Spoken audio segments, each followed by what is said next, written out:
From JBS Studios in Greater New York, this is the JBS News Update with Teisha Bader. I'm Teisha Bader with the JBS News Update for Monday, December the 6th, 2021. An Israeli security guard was seriously injured early this morning in what is believed to have been a deliberate car-ramming terror attack. The incident took place at a security checkpoint in the West Bank when a Palestinian driver rammed his car into another car going through the crossing, hitting a 34-year-old Israeli security guard, whose fellow guards at the checkpoint opened fire at the driver, who was killed. The guard was taken to the hospital in serious condition with head and chest injuries. His condition has since been upgraded to moderate. The attack today follows a stabbing attack in Jerusalem on Saturday near the Old City's Damascus Gate, where a Palestinian stabbed a 20-year-old Israeli who was moderately to seriously injured. The terrorist was shot and killed by security forces at the scene.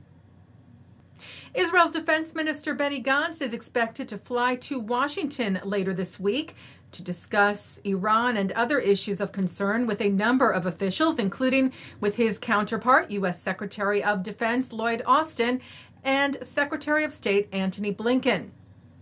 And Israel's Foreign Minister Yair Lapid is scheduled to hold meetings in Cairo this week with his Egyptian counterpart, Sameh Shoukry, and other officials, reportedly to discuss the Israeli-Palestinian conflict, the current situation with Gaza, and the remains of two IDF soldiers, Oron Shaul and Hadar Golden, still being held by terror group Hamas in Gaza, as well as their holding of civilians Avira Mengistu and Hisham al-Sayed.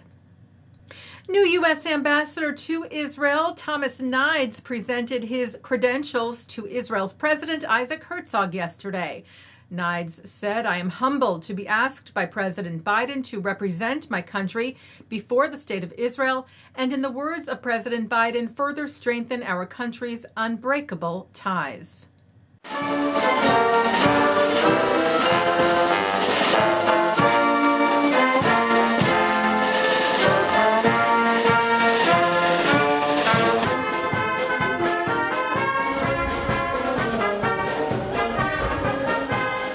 My agenda as ambassador will be first and foremost to reinforce our unshakable and enduring commitment to Israel's defense.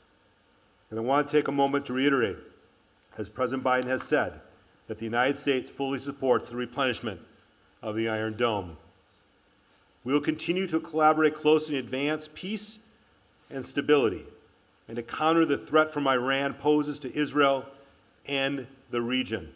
Herzog welcomed Nides, saying Israel is grateful for the president's long-standing friendship.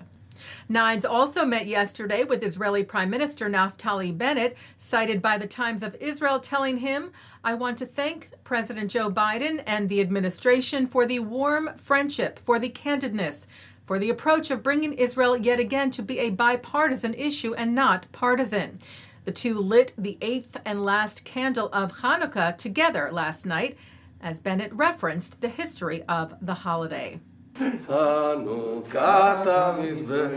over here, almost literally over here, about 2,100 years ago, the Maccabees were fighting a much bigger enemy, but we prevailed. We prevailed because we fought for good, we fought for freedom, and now it's with much pride that I stand here as the Prime Minister of Israel, with our biggest friend in the world, the United States of America. Nides lit the seventh candle of Chanukah Saturday night at the Kotel, the Western Wall, in Jerusalem's Old City. On Friday, Nides visited the Kibbutz he volunteered at when he was 15 years old, Ein HaShofet, his first trip to Israel. And on Thursday, Nides lit the fifth candle at Yad Vashem, Israel's memorial to the Holocaust, after a tour and wreath-laying ceremony with former U.S. Consul General to New York and now Yad Vashem chair, Dani Dayan, which he called a privilege and an honor. Taking a look now at our programming for tonight on JBS for Monday, December the 6th at 7 o'clock, meet some heroic women who are keeping Israel safe and secure on FIDF Live. At 7:30, a new episode of Conversations on Zionism with Elisha Wiesel, son of Holocaust survivor and Nobel Laureate Elie Wiesel, who sits with JNF-USA CEO Russell Robinson to share inspirational words on why he's passionate about Zionism, the Jewish tradition, and carrying on his father's legacy. At 8, hear from Susanna Heschel speaking about the impact of centuries of Jewish exile on Jewish life today. At 9, Mark Olive sits down with journalist Tuvia Tenenbaum on L'chaim. At 10, author Cynthia Ozick discusses her sense of Jewish identity. And at 10:30, A.J. Jacobs describes what it was like living a year according to biblical laws. That's from the 92nd Street Y.